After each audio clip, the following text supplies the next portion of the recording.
ذرا نظر ڈالیں گے کشمیر میں ہونے والے احتجاج پہ۔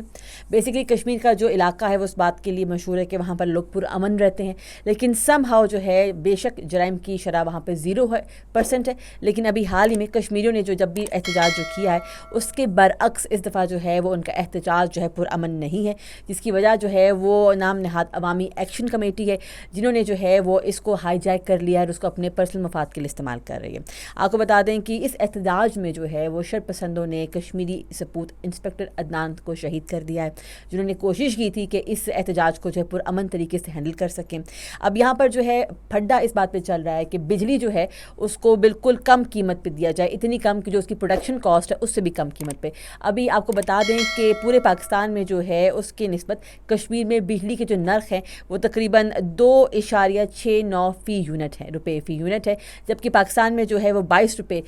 فی یونٹ جو ہے بجلی مل رہی ہے۔ سو لہٰذا اب بالکل مفت تو بجلی نہیں دی جا سکتی، جو اس کی کاسٹ ہے وہ تو آپ کو پے کرنی پڑے گی۔ اچھا، اس کے علاوہ جو ہے مطلب اس پر جو بھی ہنگامہ ہو رہا ہے وہ اپنی جگہ، لیکن ایک طرف جو اور بات غلط ہو رہی ہے وہ یہ ہو رہی ہے کہ انڈیا جو ہے وہ اس ساری بات کو اپنے مفاد کے لیے استعمال کر رہا ہے، وہ اس کو اپنی جگہ پروپیگنڈا کر کے جو ہے وہ پاکستان اور کشمیر میں موجود صورتحال کو اپنے فائدے کے لیے استعمال کرنے کے لیے اسے ہائی جیک کرنے کی کوشش کر رہا ہے۔ اس سلسلے میں جو ہے پرانی ویڈیوز کا استعمال کیا جا رہا ہے، ساتھ ہی ساتھ جو ہے وہ پرانے جو ہے وہ تصاویر کو بھی جو ہے اس کو آگ کی طرح پھیلایا جا رہا ہے، جو کہ سراسر جاتی ہے۔ اور آئی گیس کہ وہ لوگ جو کہ احتجاج کر رہے ہیں اپنی ضرورت کے لیے، جس میں عام کشمیری عوام بھی شامل ہے، وہ اس امید پر کر رہے ہیں کہ بھائی ہو سکتا ہے کہ ان کے پرانے سارے بل جو ہے معاف ہو جائیں، جو کہ قطعی طور پہ نہیں ہو سکتے ہیں۔ اگر کسی کو یہ غلط فہمی ہے تو اس کو غلط فہمی دور کر لینی چاہیے، جو پراپر سسٹم ہے اس کے مطابق چیزیں ہوں گی۔ آلریڈی جو ہے وہ بجلی کی پرائس بہت کم ہے، لہٰذا اس سے زیادہ کمی جو ہے وہ تقریباً ممکن نہیں ہو سکتی ہے۔ اس پہ غور کیجیے اور پاکستان اور کشمیر جو ہے اس کی بہتری اور بھلائی کے لیے جو ہے وہ صورتحال کو